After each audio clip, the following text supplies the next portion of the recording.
Bildu bezala interpelazioa aurkeztu diogu ekonomiaren garapen eta lehiakortasun sailburuari gaur egun oraindik Holtzako langileek bizi duten egoera latzaren aurrean ze ekimen garatu dituen jakin nahi dugulako. Duela 5 hilabete gutxi gorabehera legebiltzar honetan eta batzordean onartutako legez besteko proposamen baten bitartez parlamentua besteak beste langileen alde egitea adostu zuen bere elkartasuna adieraziz. Baina ez hori bakarrik, legebiltzar honek ere onartu zuen langileen eskaerarekin bat eginez. Eusko Legebiltzarrak parte hartu behar zuela konponbide bilatzeko bidean. Baina gaur da eguna, hemen adierazitako asmo onak eta agian Eusko Jaurlaritzaren borondatea badago,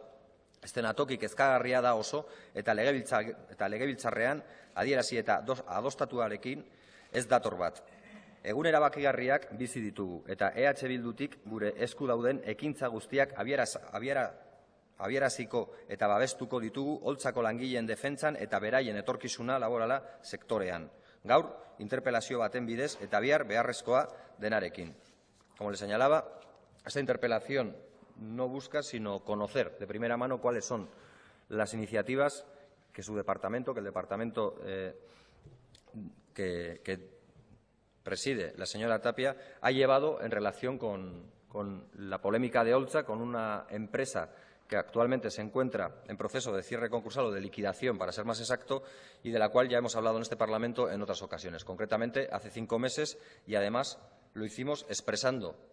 rara vez, de forma unánime, una posición de todos los grupos en la defensa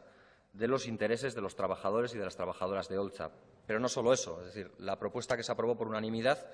hablaba de la solidaridad de este Parlamento, del Parlamento Vasco, con los trabajadores de Holtza, hablaba a su vez de instar al Gobierno vasco y a la Diputación Foral de Álava a que realizara cuantos esfuerzos sean necesarios para garantizar la viabilidad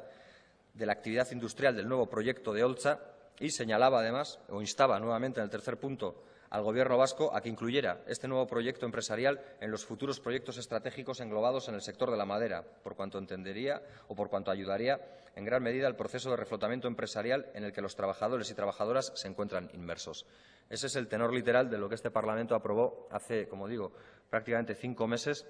a través de un acuerdo unánime de todos los grupos. Han transcurrido, por tanto, 5 meses desde esta toma de posición por parte de esta Cámara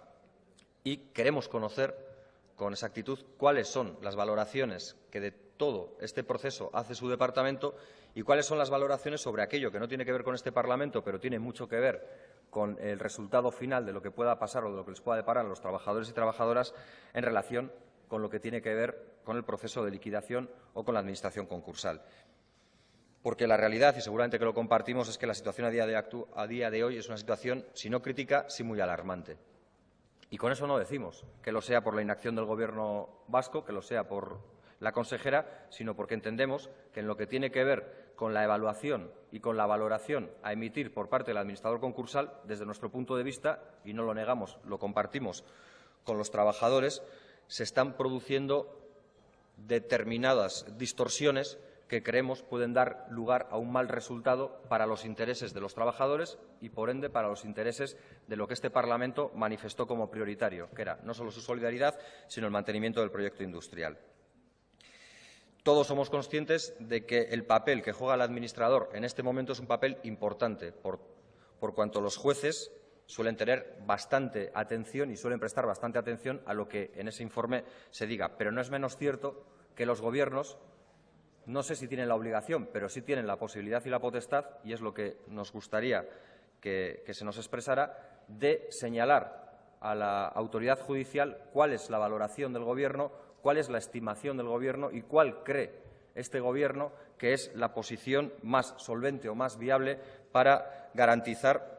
el carácter estratégico de un proyecto que, basado en la segunda transformación de la madera, todos señalábamos hace 5 meses que era fundamental para este país. Por tanto, es ahí donde nosotros situamos la interpelación. Y lo decimos con más claridad, si cabe. Sabemos que el administrador concursal ya ha hecho un primer informe, fechado el 31 de julio, y es de ahí de donde extraemos las dosis de alarma o de preocupación que he señalado con anterioridad. Porque en el mismo, que únicamente se centra en señalar cuáles son las ofertas recibidas, señala que hay 3 ofertas, pero vemos que en su ponderación, y es una opinión subjetiva, pero que queremos poner encima de la mesa y que nos gustaría incluso conocer si es compartida o no en modo alguno por este Gobierno, como decía, en la valoración que hace de las 3 ofertas recibidas para hacerse con los activos de Olcha, entendemos que no hay una imparcialidad necesaria y precisa por cuanto se emiten o se expresan unos juicios de valor que entendemos pueden condicionar una decisión, en este caso el juzgado, y hacerlo en contra de los intereses probablemente de los trabajadores y trabajadoras, que también era uno de los elementos que este Parlamento señaló como fundamental a la hora de mostrar ese apoyo unánime. Porque en la oferta o en el informe que emite al juzgado el 31 de julio, pendiente del que pueda emitir, de ahí el sentido de esta interpelación, porque somos conscientes de que puede haber o debe haber otro informe, pero en él,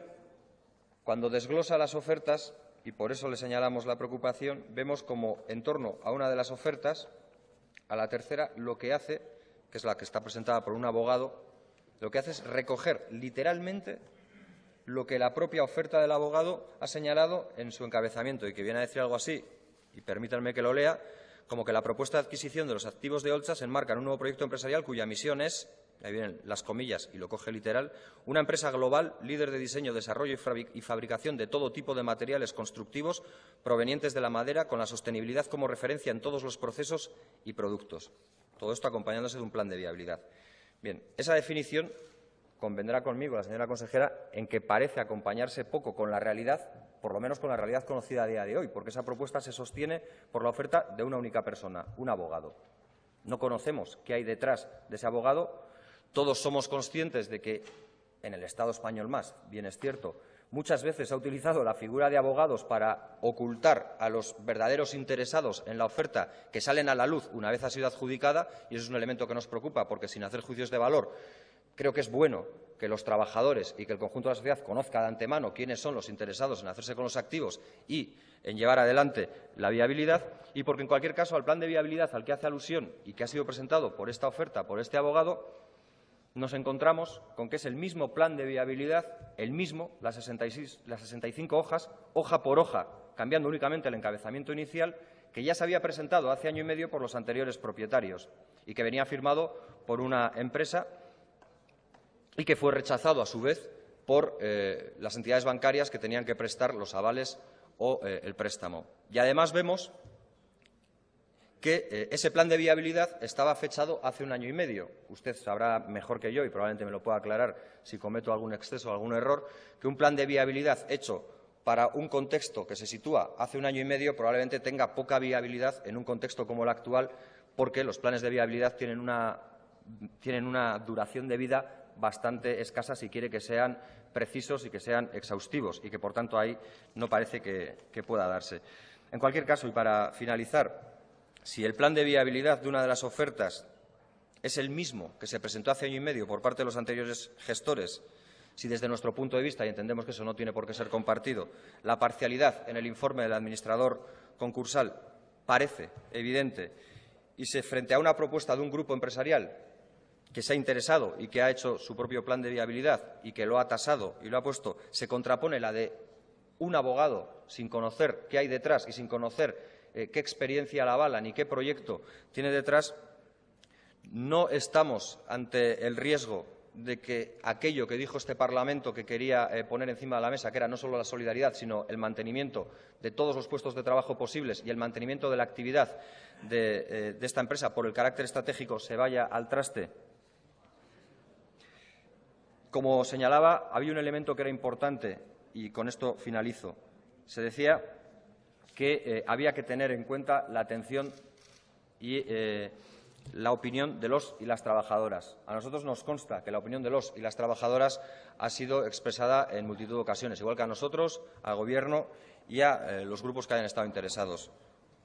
Usted sabrá, como nosotros, que mientras que una de las partes que quiere acceder a hacerse con lo que eran los activos de Olcha sí se ha reunido con los trabajadores, la otra parte, la que he señalado hoy como una parte todavía un poco desconocida en torno a la propiedad o al uso que se vaya a hacer, no ha hecho ese mínimo intento. Y, en cualquier caso, nosotros lo que le pediríamos, aunque desde luego vamos a prestar atención a lo que se nos diga, es que se transmita a la justicia, en este caso a la juez, las dudas que este Parlamento puede tener, y que se le transmita también cuál fue el acuerdo plenario, porque entendemos que si se transmite el acuerdo plenario pocas dudas pueden quedar. Matute jauna. Empezaré por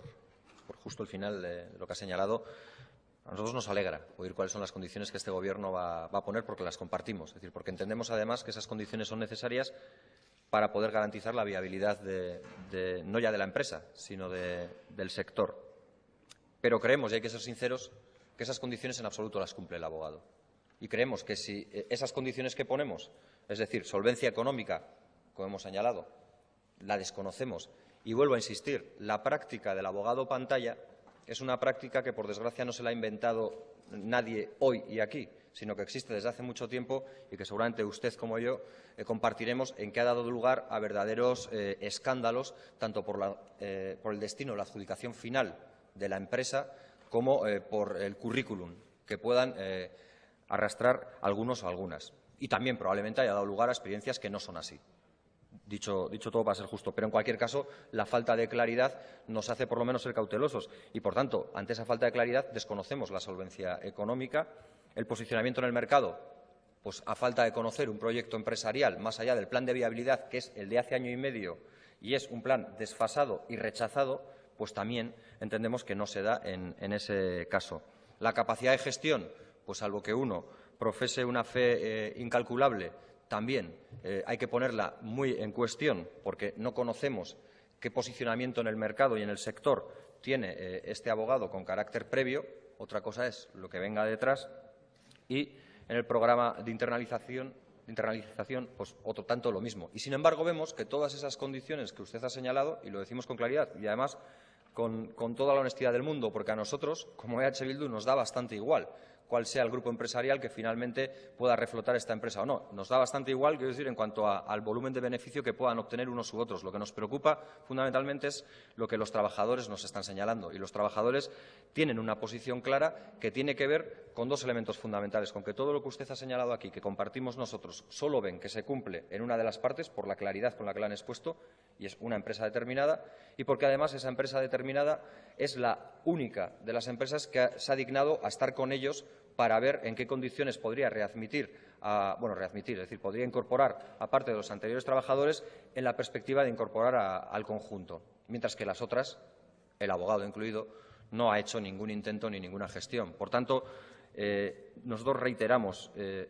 valoramos lo que se está haciendo, es decir, no encontramos ahí, desde luego, un motivo para hacer de ello disputa política, pero sí que pedimos a este Gobierno que mantenga esa actitud de manera permanente y que además la haga pública, porque entendemos que si esas gestiones van bien encaminadas, esas gestiones tienen que ser conocidas, para que no tengamos que lamentar con posterioridad que esas gestiones no llegaron a ser conocidas por todos aquellos que tenían que tener un papel importante en la toma de decisión. Porque otra cosa ya sería cuál es el papel del administración, en todos estos procesos. Nosotros creemos que hay que romper, pero ese es otro debate, hay que romper una dinámica que es la de la no intervención en los procesos de administración concursal, sobre todo cuando hay dinero adjudicado vía ayudas o de otro tipo por la Administración y que no se ha venido haciendo aquí en este país, no sabemos muy bien por qué, sería quizás un buen momento para hacerlo. Y para finalizar, señalaba una cuestión que nos parece cierta, es decir, en el repaso que ha hecho nos ha hablado de la deuda que arrastraba Olza, nos ha hablado de cómo se desglosaba la deuda, pero yo creo que, aunque ahora importe menos, y ojalá que importe menos, también es importante decir que esa deuda se debió a una gestión absolutamente inoperante e ineficaz de los gestores anteriores, que permitió que, teniendo cartera de trabajo, que teniendo pedidos que pudieran realizar y que, por tanto, garantizaba que el sector tenía sentido y que la empresa tenía sentido, no pudieron llevarse a cabo porque se encontraron con una deuda, que es la que usted ha señalado y ha desglosado, que tenía que ver con la mala gestión empresarial y, en ningún caso, con la falta de mercado o con la capacidad de los trabajadores y trabajadoras de Olza. Y eso es lo que nos motiva a presentar esta interpelación y es lo que nos motiva a seguir estando vigilantes en toda esta cuestión, porque creemos que la posición que están manteniendo los trabajadores es una posición activa y es una posición comprometida no solo con la defensa de unos puestos de trabajo que, por desgracia, ya han perdido, sino con la defensa de un sector que tiene sentido, como usted ha señalado, en la segunda y en la tercera transformación, probablemente más que en cuestiones más primarias, pero que no puede dejarse de lado o que no debe dejarse de lado. Y, en ese sentido, también lo decimos, creemos que incluso hay que estarles agradecidos por la labor incesante que están haciendo para intentar que lo que fue Olza pueda reflotar o pueda recuperarse desde otro lugar, si es necesario, o bajo otra marca, si es necesario, pero manteniendo esa posición de preeminencia en el sector. Mila esker.